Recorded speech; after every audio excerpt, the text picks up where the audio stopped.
Hello guys, आप सभी का स्वागत है हमारे इस यूट्यूब चैनल पे। बच्चों, आज हम बात करेंगे क्लास 10 गणित मैथ्स का यूनिट नंबर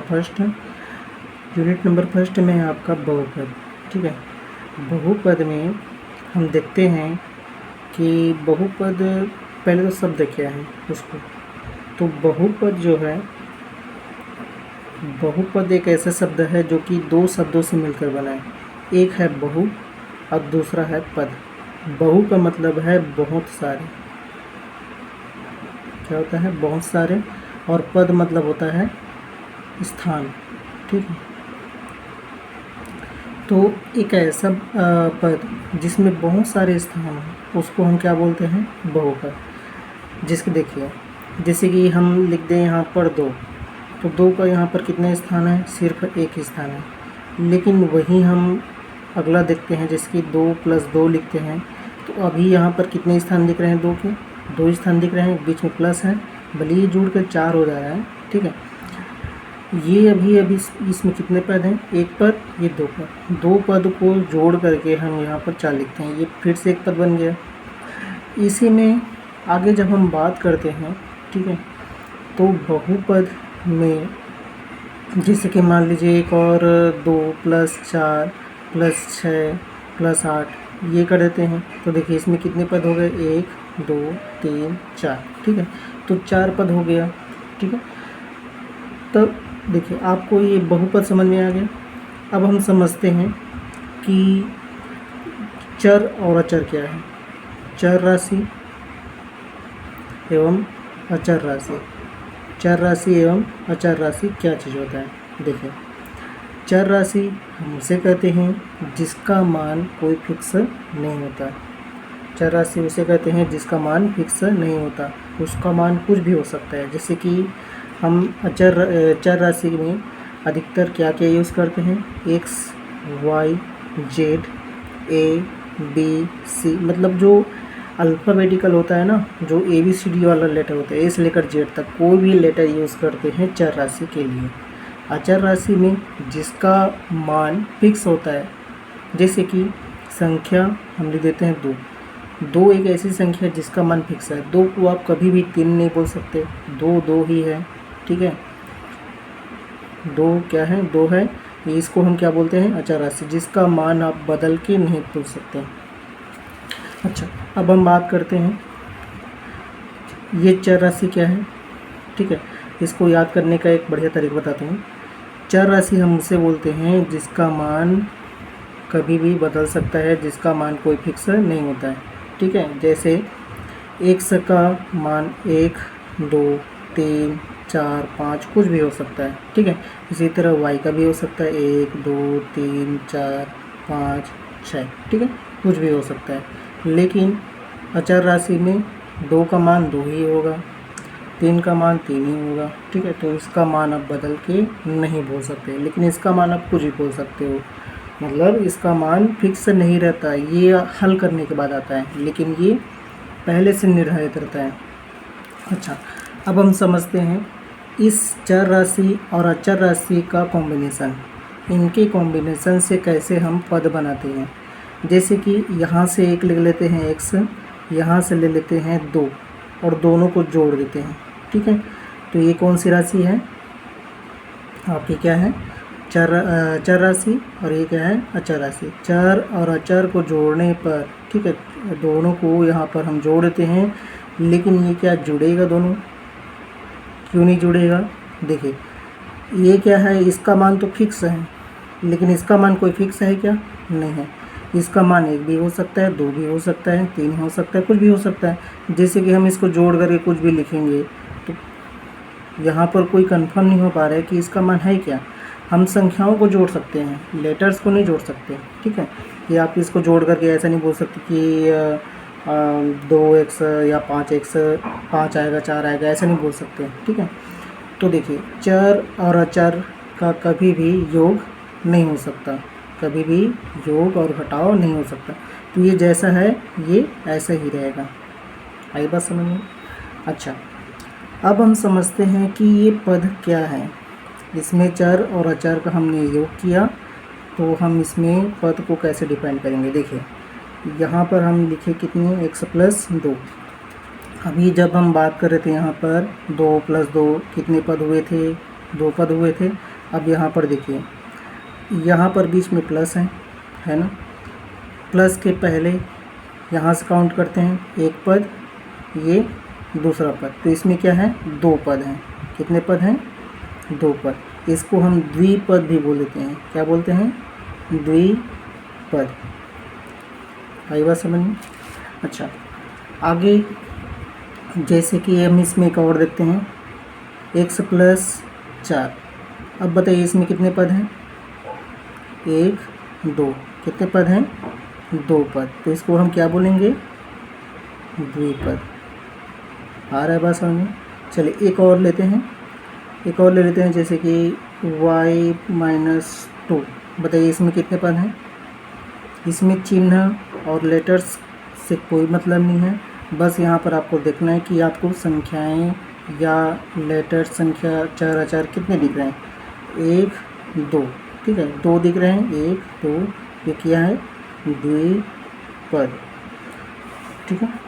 अच्छा अब इसको और आगे बढ़ाते हैं, जैसे कि यहाँ पर लिख देते हैं x प्लस, चलिए इसको x स्क्वायर लिख देते हैं और यहाँ पर लिख देते हैं x और यहाँ पर लिख देते हैं 2। बताइए अब इसमें कितने पद हैं, 3 पद हैं, 1 2 3। तो इसको हम क्या बोलते हैं, त्रिपद बोल देते हैं, या फिर इसी को हम बोल देते हैं शॉर्टकट में बहुपद, जिसमें 2 से ज़्यादा पद हो, चाहे वो कितना भी हो सकता है, 3 हो सकता है, 5 हो सकता है, ठीक है। तो उसको हम क्या बोल देते हैं, बहुपद। अरे बात समझ में।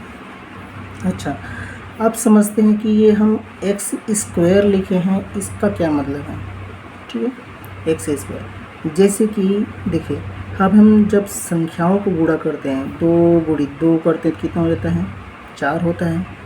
कोई एक सिंगल संख्या बनती है, 2 संख्याओं को गुणा करने पर एक सिंगल संख्या बनती है, या फिर 2 संख्याओं को आपस में गुणा करने पर एक सिंगल संख्या बनती है ना।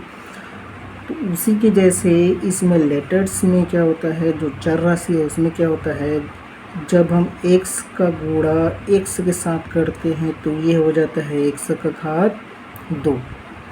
ये जो संख्या ऊपर में 2 दिख रहा है, ठीक है, इसके ताज में, इसके सिर में जो 2 दिख रहा है ना, ये इसका क्या बताता है, गुणा की संख्या बताता है।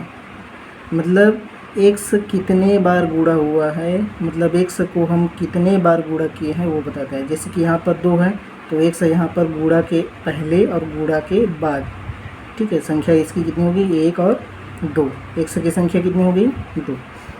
चलिए अब आगे देखते हैं, जैसे कि हम x को 3 बार गुणा करते हैं तो कितना हो जाएगा, x का घात 3, ठीक है, 3 बार x लिखेंगे और बीच में गुणा, मतलब x का कितना बार गुणा, 3 बार गुणा, x का कितनी बार गुणा, 3 बार गुणा, ठीक है।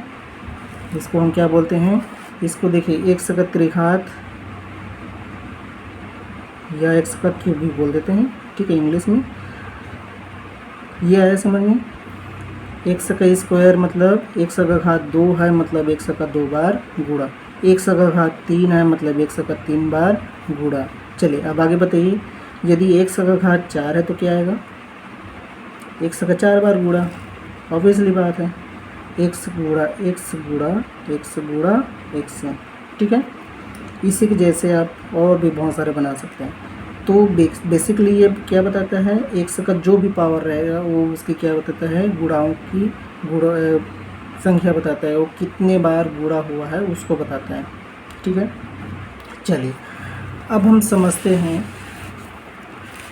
अब हम आगे समझते हैं चर राशि का योग, ठीक है, चर राशि का योग। हम चर राशि का योग देखेंगे सबसे पहले, उसके बाद हम देखेंगे इसका घटाव, ठीक है, अंतर, उसके बाद हम देखेंगे गुणा, लास्ट में देखेंगे भाग। देखिए चर राशि का योग कैसे होता है। मान लीजिए कोई चर राशि x है और एक और चर राशि ले लेते हैं x, दोनों को क्या करते हैं, योग करते हैं, ठीक है, योग। योग मतलब आप तो जानते होंगे ना, प्लस करना होता है, जोड़ना होता है। देखिए x प्लस x कितना होगा, देखिए यहाँ पर x है, यहाँ पर x है, दोनों को जब जोड़ते हैं तो सामने में 2 लिखते हैं और बगल में x लिखते हैं।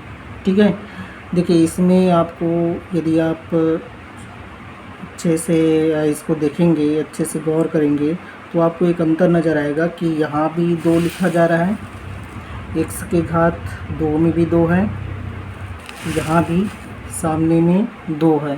ठीक है, अंतर बस इतना है कि यहाँ पर सामने में 2 है और यहाँ पर ऊपर में 2 लिखा है। ठीक है, ऊपर में 2 लिखा है। अच्छा, जब आप जोड़ोगे घटाओगे तो कहाँ पे लिखना है, संख्याओं को सामने में। लेकिन अब जब गुणा करोगे, जब आप गुणा करोगे तो संख्याओं को कहाँ पे लिखना है, उसके घात के ऊपर पे लिखना है। ठीक है, अब देखिए यहाँ पर इन दोनों को जोड़े हैं, कितना हो गया 2x। मतलब देखिए ये क्या बताता है, सामने में जो 2 लिखा है वो क्या बताता है कि आपने x को कितने बार जोड़ा है। ठीक है, x को कितनी बार जोड़ा है या फिर x की संख्या कितनी है। जिसकी देखिए एक और ले लेते हैं, y प्लस y, कितने y हो गए, 2y। ठीक है, चलिए अब आगे बढ़ते हैं। जैसे कि हम लिखते हैं यहाँ पर x माइनस x, अब कितने x हो जाएंगे, 0x होगा, क्योंकि इसका चिन्ह की क्या है, प्लस। एक x में से एक x हम हटा देते हैं, कितना हो गया, कोई x नहीं बचा, 0, ख़त्म। ठीक है, अब देखिए जैसे कि हमारे पास यहाँ पर 2x है और एक और x इसमें जोड़ते हैं, कितना x हो जाएगा, कमेंट बॉक्स में बताइए कितना वो x हो जाएगा, 3x। यहाँ पर x के आगे कुछ नहीं है तो यहाँ पर हम 1 मान के चलते हैं। ठीक है, मतलब मान के चलते हैं। देखिए कितना x है, यहाँ पर 1x है, यहाँ पर कितने x है, 2x है, 2 और 1 कितना हो गया, 3x। ठीक है, कितना x हो गया, 3x। यहाँ पर आपको जब आप स्टार्ट करोगे बहुपद तो आपको यहाँ पर थोड़ा सा दिक्कत जाएगा। ठीक है, जोड़ने घटाने गुणा इसमें थोड़ा सा दिक्कत जाएगा, आप इसको अच्छे से प्रैक्टिस करेंगे तो ये आ जाएगा धीरे धीरे। देखिए अब 2x प्लस 1x बराबर कितना हो गया, 3x। ठीक है, चलिए आगे देखते हैं। जैसे कि मान लीजिए 5x है, इसमें हम 2x जोड़ेंगे, कितना हो जाएगा, 7x। ठीक, चलिए एक और इसमें देखते हैं, चलिए इसको आप बना के बताइएगा। जैसे कि मान लीजिए 4x है, इसमें x घटाएंगे तो कितना आ जाएगा, 3x आएगा। यहाँ पर ये देखते हैं कि यहाँ पर प्लस है, यहाँ पर माइनस है, ये संख्या रेखा के आधार पर होता है। देखिए अब इन दोनों को घटाए कितना हो गया, 3x। तो ये तो हो गया जोड़ने घटाने का। अब हम देखते हैं कि x² और x है, इसको जोड़ने पर क्या आएगा, ये ऐसा ही रहेगा। ठीक है, ये आपस में जुड़ेगा नहीं। क्यों नहीं जुड़ेगा, क्योंकि यहाँ पर देखो ये क्या है, x का घात 2, यहाँ पर x का 2 बार क्या है, गुणा है, लेकिन यहाँ पर x केवल 1 बार है। इसका पावर ज़्यादा है, इसका पावर कम है। ठीक है, तो दोनों का पावर अलग अलग है तो जुड़ेगा नहीं। ठीक है, नहीं जुड़ेगा। ये जुड़ने के लिए क्या कंडीशन है, यदि इस तरफ x है तो इस तरफ भी x होना चाहिए, यदि इस तरफ y है तो इस तरफ भी y होना चाहिए। ठीक है, यदि इस तरफ x है और इस तरफ क्या है, y है तो नहीं जुड़ेगा। ठीक है, ये जुड़ेगा नहीं। यदि इस तरफ x² है, इस तरफ x है तो नहीं जुड़ेगा, ये जैसा का तैसा रहेगा। ठीक है, तो इन सब को आप याद रखिएगा। चलिए आगे हम इसके नेक्स्ट पार्ट में इसको कंटिन्यू रखेंगे। ठीक है, आप जो है इसको एक बार रिवाइज कीजिएगा अपने को, उसके बाद हम आगे पढ़ेंगे। हम जो है थोड़ा सा आराम से चलेंगे, क्योंकि हम ये मान के चलते हैं कि कई बच्चे ऐसे हैं जो कि बेसिक से पढ़ना चाहते हैं। ठीक है, और पूरा कॉन्सेप्ट क्लियर करते हुए चलेंगे। ठीक है, और ये क्या है, स्टार्टिंग है। यहाँ पर से आपको बहुत सारे सीखने के लिए मिलेंगे, क्योंकि आगे जो है यही बहुपदों का यूज़ बहुत ज़्यादा होने वाला है। ठीक है, तो अच्छे से इसको समझेंगे। हमारा जो पहला चैप्टर है बहुपद, उसके बाद हम क्वेश्चंस को सॉल्व करते चलेंगे। ठीक है, okay, keep learning, bye bye.